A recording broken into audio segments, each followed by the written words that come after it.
자, 지구촌 뉴스 시간입니다. 자, 윤연아 리포터 연결돼 있죠.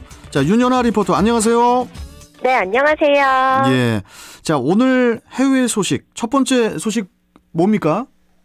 네, 코로나19가 유행하면서 막혔던 해외여행길이 다시 열리기 시작하고 있다는 소식입니다. 예? 아니, 저기 아직 그 팬데믹 상황이 계속되고 있는데 해외여행이요? 네, 지난번에 제가 백신을 맞은 사람들에 한해서 입국을 허용하는 백신 여권을 소개해 드렸었는데요. 그렇죠. 이 각 나라에서 백신을 맞은 관광객들을 맞이하려는 움직임을 보이고 있습니다. 먼저 우리에게도 친숙한 관광지인 태국 푸켓이 다음 달부터 백신을 맞은 해외 관광객에 한해서 격리 없이 입국을 허용하기로 했습니다. 이 6세 이하의 자녀는 부모를 동반하면 되고요. 18세 이하 청소년은 백신을 맞지 않아도 입국 뒤에 코로나 검사를 받으면 됩니다. 그리고 14일 이상 아무 이상 없이 푸켓에 머문 관광객은 방콕 등 태국 대부분의 지역을 여행할 수도 있습니다. 이건 푸켓 관광 샌드박스라고 이름이 붙여졌는데요. 이 계획에는 하루빨리 해외 관광객을 받겠다는 태국 정부의 의지가 담겨 있습니다. 이 태국 정부는 3분기에만 10만 명의 해외 관광객이 푸켓을 찾을 것으로 기대하고 있고요. 오는 10월에는 백신을 맞은 외국인에게 방콕 등의 대부분의 도시를 개방한다는 계획입니다. 아니, 그런데 윤연아 리포터. 네네. 뭐 외국인들이야 뭐 이렇게 백신을 맞은 사람들만 올 수 있다지만은 관광객이 늘어나면서 경제 활동이 활성화되면 사람들이 더 이렇게 몰리게 될 텐데 지역 주민들에게 어떻게 뭐 위험하지 않을까요? 네, 그래서 푸켓 주민들도 관광객을 맞이하기 위해서 주민의 60%가 이미 한 번 이상 백신을 맞았고요. 이번 달 말까지 주민의 70%가 접종할 것이라고 삐아퐁 추웅 푸켓주 부지사가 밝혔습니다. 또 태국 국민이라도 백신을 맞지 않았다면 푸켓 관광이 금지가 됩니다. 거기 부지사님 조남이 이제 삐아뽕 추웅 푸켓주 부지사님이시군요. 네, 삐아퐁충. 네. 예. 아니, 태국 정부가 그 정말 이 푸켓 그 관광 샌드박스 이 계획을 위해서 만발의 준비를 뭐 다 하고 있는 것 같습니다. 네, 이렇게 관광객들을 받기 위해서 태국 정부가 많은 노력을 기울이고 있는데 문제가 있습니다. 코로나 확진자가 다시 급증을 하고 있는데 4월부터 확진자가 하루 2, 3천 명씩 나오는 데다가 영국과 인도 변이 바이러스까지 확인되면서 함께 개방을 준비하던 태국의 다른 주요 관광지인 끄라비와 꼬사무이 등의 개방이 미뤄졌습니다. 아니 저 다른 나라들은 어떻나요 지금? 네, 프랑스는 오늘부터 외국인 관광객 입국을 다시 허용합니다. 지금까지는 필수 사유가 있어야만 입국이 가능했는데 이제 코로나19 백신을 접종했다면 자가격리 없이 관광 목적으로도 입국할 수 있습니다. 단 프랑스 정부가 규정한 여행 규제 조치에 따라서 코로나19 확산세가 약한 국가의 국민들만 입국이 허용되는데요. 이 입국이 가능한 국가는 한국과 일본, 호주와 이스라엘, 그 외 유럽연합과 셴겐 협약회원국 등입니다. 또 스페인 역시 스페인 입국 14일 전에 세계보건기구 WHO나 유럽의약품청이 승인한 코로나19 백신을 접종한 사실을 관광객들이 증명할 경우에 입국이 허용된다고 스페인의 일간 엘파이스가 보도했습니다. 이 WHO가 긴급 사용을 승인한 백신에는 화이자와 모더나, 아스트라제네카, 얀센 외에도 중국 백신인 시노팜, 시노백 등이 포함되어 있습니다. 참 이 코로나19 백신이 우리를 조금씩 그 코로나19 이전의 일상으로 좀 더 가까워지게 하고 있는 것 같습니다. 네. 자, 다음 소식 전해주시죠. 네, 역시 코로나19 백신과 관련된 소식인데요. 이 백신이 일상을 넘어서 외교 전술에도 활용되고 있습니다. 외교 전술이요?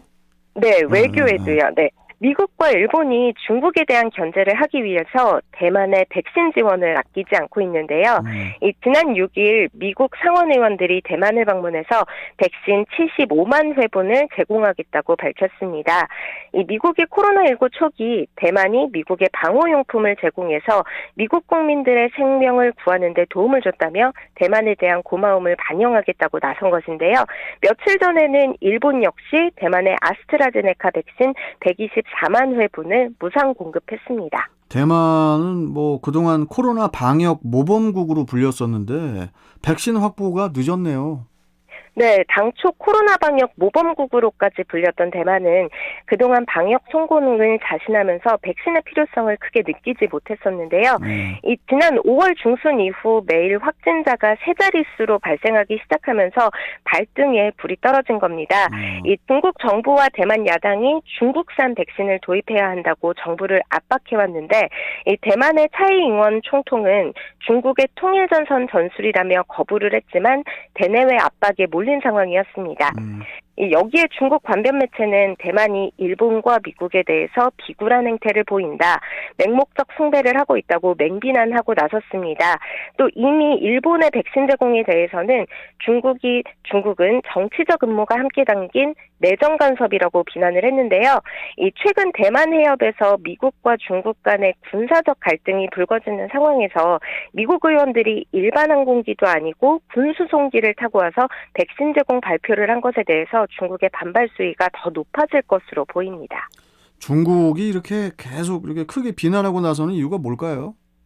네, 중국은 하나의 중국 원칙에 따라서 대만, 홍콩, 신장 문제 등은 넘어서는 안 되는 레드라인으로 규정하고 외국 외교사절들이 방문하는 것도 내정 간섭으로 간주를 합니다.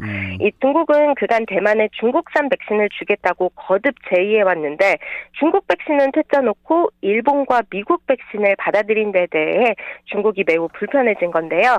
이에 대해서 중국 전문가들은 미국 상원의원들의 대만 방문 밑바탕에는 정치적, 군사적 의도가 깔려 있다며 조 바이든 대통령 취임 후에 중국에 대한 가장 심각한 도발이라고 주장을 했습니다. 이 중국의 주장을 살펴보면 백신 제공은 기업 간의 거래를 통해서도 충분히 가능한 문제이기 때문에 미국 상원의원들이 대만을 방문할 이유가 없었다는 건데요. 그러면서 대만과의 공식 관계를 발전시키면서 이 하나의 중국 원칙을 무력화시키려는 전술로 보인다고 주장했습니다. 또 대만 중산대 린원청 교수는 미국과 일본이 이번에 대만을 도운 목적이 우방사회 질서를 안정화하고 중국이 백신 외교를 통해서 인도 태평양 지역의 영향력을 확대하려는 것을 막기 위한 대중국 전략이라고 분석했습니다. 네. 참 그 대만 입장에서도 참 그 중국 눈치를 본다라는 표현도 맞을지 모르겠는데 중국 쪽도 봐야지 또 미국, 일본 쪽도 봐야지 대만도 복잡하네요.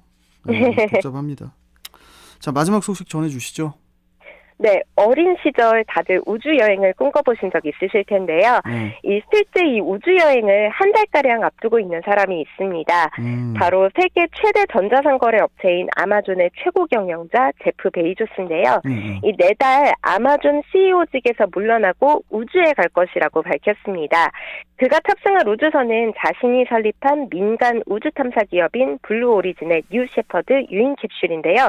이 7월 20일 떠나는 이번 비행에는 베이조스와 그의 남동생을 포함한 총 4명이 탑승할 예정인 것으로 알려졌고요. 이 AFP 통신에 따르면 이번 우주 비행은 지구 대기권과 우주의 경계선인 카르만 라인에서 10분 동안 떠 있을 예정입니다.